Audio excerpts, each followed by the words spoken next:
আপনারা জানেন যে বৈষম্য বিরোধী ছাত্র আন্দোলনে, জনতার আন্দোলনে, গণমানুষের আন্দোলনে ময়মনসিংহের সচেতন জনগণ কোনোভাবেই পিছিয়ে নেই। ছাত্র সমাজের নেতৃত্বে এবং বিএনপির সমর্থনে যে আন্দোলন সংগ্রাম হয়েছে আপনারা দেখেছেন যে ঠিক 19/7/24 দিনের বেলায় 6:30টার সময় যখন একটি শান্তিপূর্ণ মিছিল টাউন হল থেকে সেই বাইপাস মোড় হয়ে যখন শহরে ফিরছিল তাদের গন্তব্যস্থানে, সেখানে ময়মনসিংহ মহিলা ডিগ্রি কলেজের সম্মুখে উৎপেতে থাকা 1 নম্বর আসামি, 2, 3, 4, 5 নম্বর, 6, 7, 8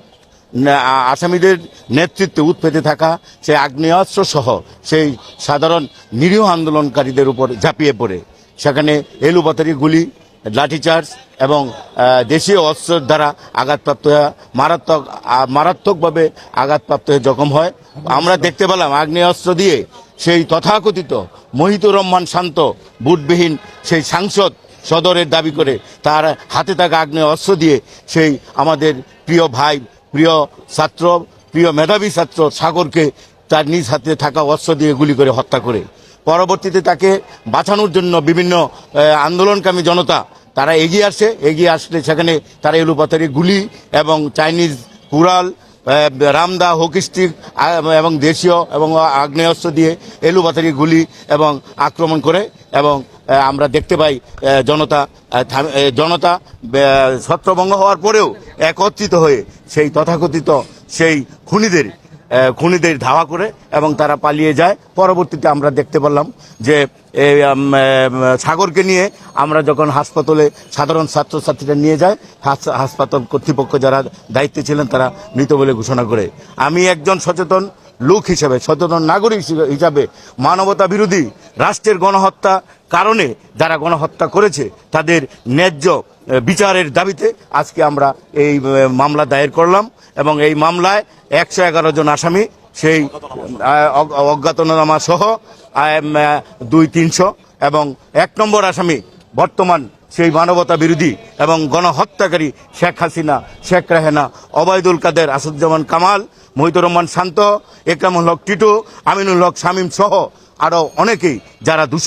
যারা দুষ্কৃতিকারী, যারা খুনি, তাদেরকে আসামি করে আমরা একটি মামলা দায়ের করেছি। আমরা মনে করি যে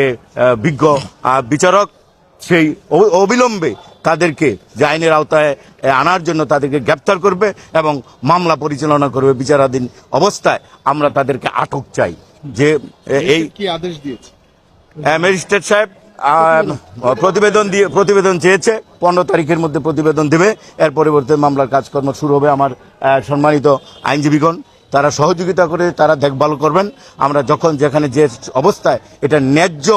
দাবি, ন্যায় বিচারের প্রশ্নে আমরা সবসময় রাস্তায় থেকে আন্দোলন সংগ্রাম এবং বিচারিক কার্যক্রম আমরা পরিচালনা করব। আপনাদেরকে ধন্যবাদ। এই ঘটনা যে জুলাই আগস্টের বৈষম্য বিরোধী ছাত্র এবং জনতার আন্দোলন, সেই আন্দোলনে একটা পর্যায়ে গত 19 তারিখ ময়মনসিংহের যে কর্মসূচি ছিল সেই কর্মসূচিতে এই ফ্যাসিস্ট সরকারের কিছু বাহিনী, গুন্ডা বাহিনী, তারা আমাদের এই শান্তিপূর্ণ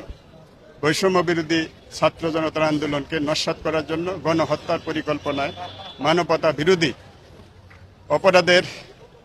পরিকল্পনায় তারা এই নিরীহ ছাত্র জনতার উপর গুলি বর্ষণ করে এবং ওই দিন স্পটেই মহিলা ডিগ্রি কলেজের সামনে আমাদের সাগরকে ওপেন ফায়ারিং করে হত্যা করা হয় এবং শত শত ছাত্র জনতাকে সিরিয়াসলি ইনজুর্ড করা হয় গানশটের মাধ্যমে এবং দেশীয় অস্ত্র দিয়ে,